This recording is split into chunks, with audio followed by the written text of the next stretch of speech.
আজকে আমি তোমাদেরকে আমার সাথে ঘটা একটি সত্যি ভূতের ঘটনা বলতে চলেছি। এমনি সময় তো আমি তোমাদেরকে অনেক ভূতের জায়গায় নিয়ে গেছি এবং অনেক অনেক শর্টসের মধ্যে ভূতের গল্প শোনায়। তো আজকে আমার সত্যি ভূতের ঘটনা শোনো।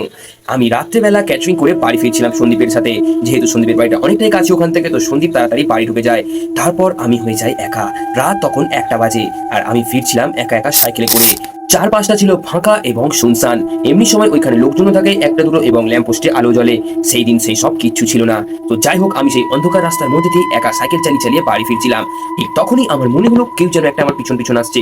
আমার সন্দেহ হয়, আমি পিছন দিকে ঘুরে তাকাই। আর পিছন দিকে ঘুরে তাকাতেই আমি দেখতে পেলাম একটা বড় ছায়ামূর্তি আমার পিছনে। কোনো রকমের আলো নেই, কোনো রকমের দিয়ালো নেই যে ছায়াটা পড়বে সেখানে গিয়ে। তাও দেখতে পেলাম সেই বিশাল আকৃতির ছায়ামূর্তি আমাকে ফলো করছে।